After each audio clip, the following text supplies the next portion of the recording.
وہ سمجھتے ہیں بولیاں سب کی، مدد بھی فرماتے ہیں، غم سے بھی چھڑاتے ہیں۔ چنانچہ حضرت سیدنا زید بن ارقم صحابی رسول رضی اللہ عنہ فرماتے ہیں، ایک مرتبہ میں رحمت عالم صلی اللہ علیہ وسلم کے ساتھ مدینہ مبارک کی گلیوں سے گزر رہا تھا۔ ہمارا گزر ایک عرب کے دیہاتی کے خیمے کے پاس سے ہوا، جس کے ساتھ ایک ہرنی بھی بندھی ہوئی تھی۔ ہرنی یعنی فیمیل ڈیر۔ وہ عرض کرتی، یا رسول اللہ صلی اللہ علیہ وسلم، یہ خیمے والا اعرابی مجھے شکار کر کے یہاں لے آیا ہے، میرے دو بچے جنگل میں ہیں، میرے تھنوں میں دودھ گاڑھا ہوتا جا رہا ہے، یہ نہ تو مجھے ذبح کرتا ہے کہ میں اس تکلیف سے نجات پاؤں، اور نہ ہی مجھے چھوڑتا ہے کہ جنگل میں جا کر اپنے بچوں کو دودھ پلا آؤں۔ ہرنی کی فریاد سن کر شاہ بحر و بر صلی اللہ علیہ وسلم نے فرمایا، اگر میں تجھے چھوڑ دوں تو کیا پلٹ کر واپس آ جائے گی؟ عرض کی، جی ہاں، اگر میں ایسا نہ کروں تو اللہ پاک مجھے ناجائز ٹیکس وصول کرنے والے کا سا عذاب دے۔ میرے آقا صلی اللہ علیہ وسلم نے اسے چھوڑ دیا۔ وہ ہرنی بڑی تیزی کے ساتھ، بے قراری کے ساتھ جنگل کی طرف دوڑتے ہوئے گزر گئے، اور کچھ دیر کے بعد خوشی خوشی واپس آ گئی۔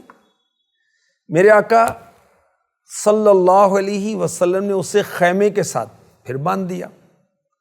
اتنے میں وہ عربی مینز عرب کا دیہاتی، پانی کا مشکیزہ اٹھائے ہوئے بارگاہ رسالت میں حاضر ہو گیا۔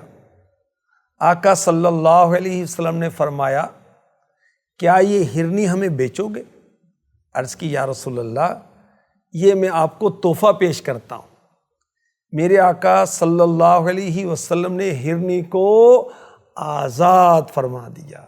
حضرت زید بن ارقم رضی اللہ عنہ فرماتے ہیں، اللہ پاک کی قسم، میں نے اس ہرنی کو دیکھا کہ وہ ہرنی جنگل کی طرف بڑھ رہی تھی، تسبیح پڑھتے ہوئے اور کلمہ طیبہ پڑھتے ہوئے۔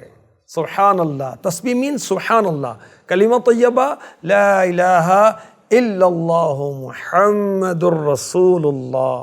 اپنے مولا کی ہے بس شان عظیم، جانور بھی کریں جن کی تعظیم، سنگ کرتے ہیں ادب سے تسلیم۔ سنگ یعنی پتھر بھی بارگاہ رسالت میں سلام پیش کرتے ہیں۔ سنگ کرتے ہیں ادب سے تسلیم، پیڑ سجدے میں گرا کرتے ہیں، ہاں یہی کرتی ہیں چڑیاں فریاد، ہاں یہی چاہتی ہے ہرنی داد، اسی در پہ شتران ناشاد گلائے رنج و عنا کرتے۔ صلو علی الحبیب صلی اللہ تعالی علی محمد۔